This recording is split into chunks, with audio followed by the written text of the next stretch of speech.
शिवदत्त माझ्या सर्व साधक बंधू भगिनींनो, काल आपण कफ उष्ण जलपान हे काय त्याच्यात होतं, गीताचं कसं आहे हे सर्व पाहिलं. म्हणजे आहार विहार पाणी हे सगळं झालं. आता व्यवहार आणि परमार्थ आणि धर्म यात काय कसे आहेत हे सद्गुरू श्रीदादा म्हणत आहेत. जो संती विश्वविराट ठाऊ या त्यांचा लेख आहे, पुस्तकाचा लेख आलेला आहे, ते वाचूया. म्हणून शास्त्रांनी या स्थितीचेही दोन विभाग केलेले आहेत. बाहेरच्या स्थितीच्या म्हणजेच देशाच्या नियमांना धरून वागण्याला व्यवहार असे म्हटले जाते. व्यवहाराचा भाग हा नेहमीच देश काल राज्यकर्त्यांच्या अनुसार आलेल्या नियमांचे बद्ध असतो. ते नियम बाजूला ठेवून वेळोवेळी जे वागणे घडते तोही व्यवहारच असतो, पण त्याला स्वच्छंद व्यवहार म्हटले जाते. आतली स्थिती स्वभाव संस्कार हे सूक्ष्म देहावरचे असल्याने त्यांच्या संदर्भात भगवत प्राप्तीच्या ध्येयाने जे अनुकूल बदल घडविणे असते त्याला परमार्थ असे म्हटले जाते. व्यवहाराचे आणि परमार्थाचे भान ठेवून दोहोंची यथायोग्य संगड घालण्यालाच धर्म असे म्हटले जाते. म्हणूनच धर्माची गती सूक्ष्म असते, कारण काही वेळा धर्माने जे सांगितलेले ते आपण जर व्यवहाराच्या बाजूने बघायला गेलो तर पटत नाही, आणि नुसत्या परमार्थाच्या बाजूने बघायला गेले तरी काही वेळा धर्म पटत नाही.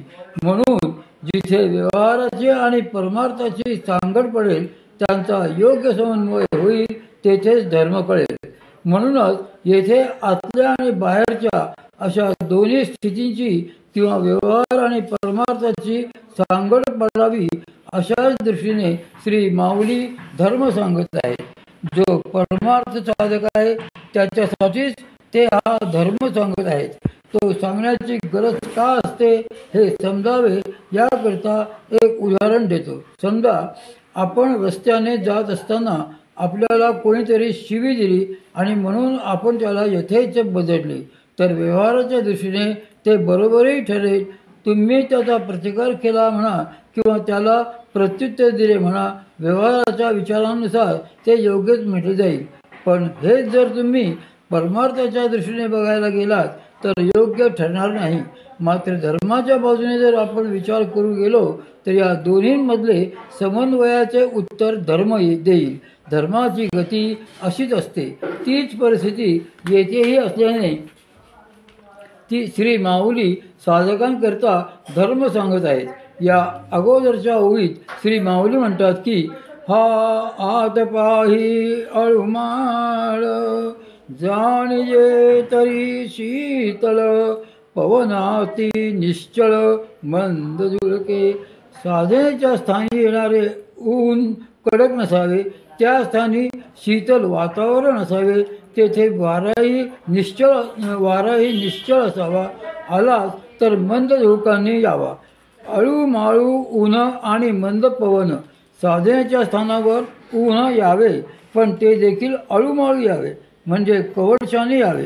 त्या स्थानी तीव्र उन्हाचा त्रास होऊ नये.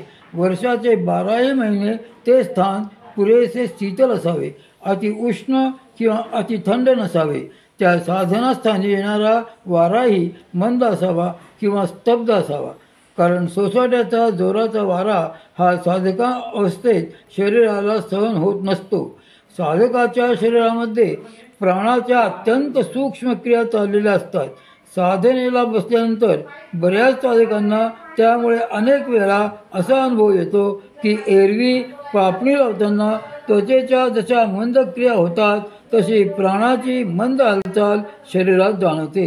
कधी मोरपीस अलगद अंगावरून फिरल्यासारखी क्रिया शरीराच्या सर्व भागांवर किंवा पाठीच्या कण्यावर जाणवते. कधी प्राणाच्या क्रिया हळूहळू गुदगुल्या केल्याप्रमाणेही होतात. जोपर्यंत बाहेर वाहणारा वारा निश्चल किंवा मंद असतो तोपर्यंतच अशा क्रिया चालू राहतात. पण जर जोराचा वारा असलेल्या ठिकाणी बसले तर त्या क्रिया ताबडतोब थांबतात. कारण त्याचा असा नियम आहे की बाह्यदेश स्तब्ध असला, शरीर स्तब्ध असले की मन प्राणही थोड्याफार क्रिया होत स्तब्ध होऊ लागतात. बाहेरचे वायुतत्व स्तब्ध असले तरच आतले वायुतत्वही लवकर स्तब्ध होते. म्हणूनच साधनास्थान निःशब्द शांत हवे असे सांगितले आहे. साधनेच्या स्थानी एकांत असला पाहिजे असे सांगितले आहे. आणि तेही कशासाठी? ते साधकाच्या मनोभूमिकेला ते अनुकूल ठरते. म्हणूनच स्थान समशीतोष्ण असावे. साधनास्थानी जर तीव्र उन्हाचा त्रास होत असेल, उकडला होत असेल, तर शक्तीचे कार्यही मंदावते. म्हणून साधनास्थान हे सहन होईल इतपत शीतलच हवे. साधनेत आतून प्राणायाम होऊ लागला की शरीराला हलकासा घाम सुटतो.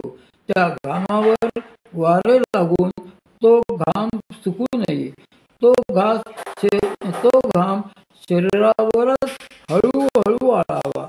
म्हणजे गात्रे मजबूत होतात, शरीरकांती सुधारते, त्वचा मऊ होते.